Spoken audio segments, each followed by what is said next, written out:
Did China's jets and missiles really make Pakistan a winner over India?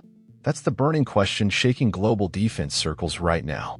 In a reported aerial clash over Kashmir, Pakistan may have shot down multiple Indian fighter jets, including Rafales, using Chinese-made J-10Cs and PL-15E missiles. If true, this isn't just a tactical victory, it's a geopolitical earthquake. In this video, we uncover how it happened, why it matters, and what it means for the future of air warfare. In May 2025, the skies over Kashmir witnessed what could be one of the most strategically significant air battles in recent times. Several reports, though not yet officially confirmed by Indian authorities, suggest that Pakistan downed some Indian aircraft, including one of India's most prized possessions, the French-built Dassault Rafale. Also lost were a Russian Su-30MKI, a MiG-29, and a surveillance drone. The implications? If accurate, this single engagement marks a pivotal shift in South Asia's balance of air power and introduces China's weapons as a new, formidable force. Pakistan's offensive was conducted with J-10C fighter jets, Chinese aircraft equipped with some of the most advanced sensors and weapons in their class. But the real headline is the use of the PL-15E missile, a beyond visual range, BVR, air-to-air missile whose wreckage was allegedly recovered in Punjab, India. This marked the first time China's missile technology was used in live combat with confirmed kills, effectively giving China a combat-proven badge for its air arsenal. These air-to-air encounters were reportedly coordinated with the help of Pakistan's Saab 2000 Area Airborne Early Warning and Control (AEW&C) aircraft. These planes provide radar surveillance over 450 kilometers and were used to detect Indian aircraft operating at low altitudes, tactics typically employed to avoid radar detection. With AWACS support, Pakistani J-10Cs didn't even need to turn on their radars. The AREI system provided mid-course guidance to the missiles via data link, allowing for silent, stealthy, and extremely accurate engagement.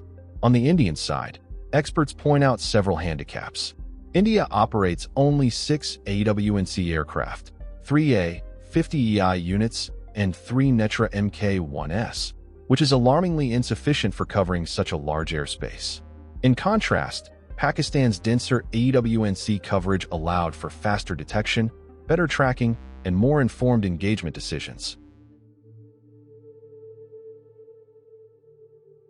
Let's start with the star of the show, the PL-15E missile.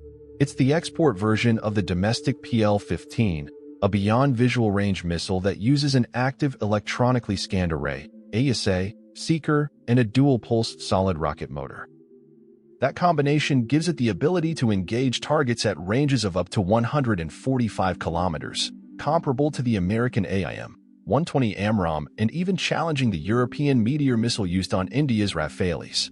But here's what's fascinating. While the Meteor is often regarded as the gold standard in BVR missiles, it relies on a ramjet motor to maintain mid-course energy. The PL-15E, by contrast, uses high-thrust solid fuel to achieve faster speeds earlier in its flight. This results in shorter time to target and a quicker engagement window essential in modern dogfighting where seconds matter. According to RUSI's Justin Bronk, the PL-15's onboard AESA seeker also provides enhanced resistance to jamming and allows for precision locking during terminal engagement. Then comes the J-10C fighter, the aircraft that launched these missiles.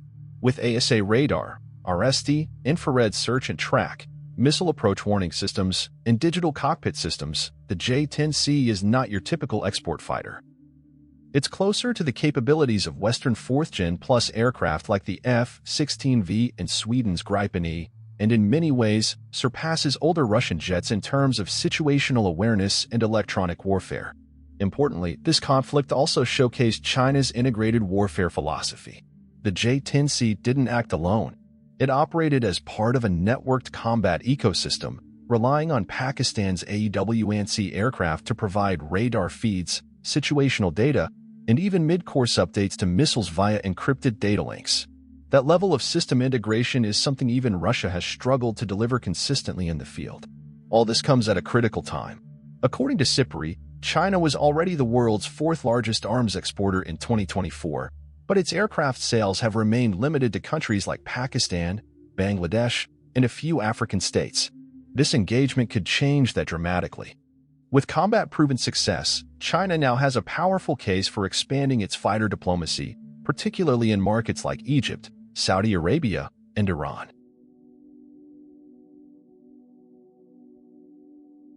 The implications of this clash stretch far beyond the skies of Kashmir.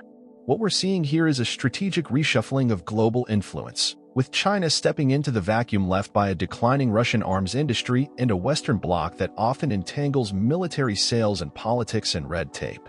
This single conflict has shown that China's approach, offering turnkey fighter packages with advanced sensors, powerful missiles, and AEW&C integration, isn't just a sales pitch. It works in real combat. For potential buyers in the Middle East and Africa, this engagement may validate their quiet interest in Chinese systems. Countries like Egypt and Saudi Arabia, already shopping around for alternatives to Western jets, could now fast-track deals involving the J-10C or even the stealthier J-31. From a strategic diplomacy perspective, China's fighter diplomacy is particularly effective. Unlike rifles or tanks, modern fighter jets require decades of maintenance, training, and system integration. Once a country buys into a Chinese aerial ecosystem, it's locking into a long-term military relationship. This creates a dependency loop where China becomes not just an arms supplier, but also a strategic partner. That's influence, the kind you can't reverse with a sanctions package or a UN vote. Now, consider India. Long seen as a regional air power heavyweight, its aerial strategy now looks exposed. The Su-30MKI fleet, once India's crown jewel, has suffered from spare parts shortages and poor readiness rates, reportedly as low as 60%, due to over-reliance on Russian suppliers. Its AEW&C fleet is too small for its territory, and its Rafales, while technologically advanced, lack radar stealth and SCAD capabilities critical for modern warfare. Worse, these weaknesses weren't exposed in a training drill or war game. They were allegedly exploited in a real combat scenario. That's a wake-up call. It signals that air superiority isn't about owning the flashiest fighter. It's about having a system that works together seamlessly. Early warning, long-range missiles, electronic warfare, and real-time data fusion. China's influence in South Asia could quietly deepen, not through bases or alliances, but through the aircraft flying over your head. That's soft power with a sonic boom. This wasn't just another border flare-up. It was a turning point in modern aerial warfare. Pakistan's reported success wasn't solely its own. It was a live demo of China's combat systems performing under real-world pressure. From J-10Cs to PL-15E missiles and airborne coordination, this clash showcased a fully integrated, modern war machine. For India, it's a wake-up call. For China, it's a sales pitch backed by firepower. And for the world? It's proof that the skies are no longer just ruled by the West or Russia. A new contender is rewriting the rules, one missile at a time.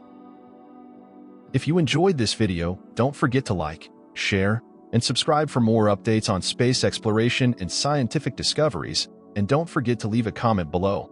Also, you can visit our website, spaceinews.com. Thank you for watching, and see you next time.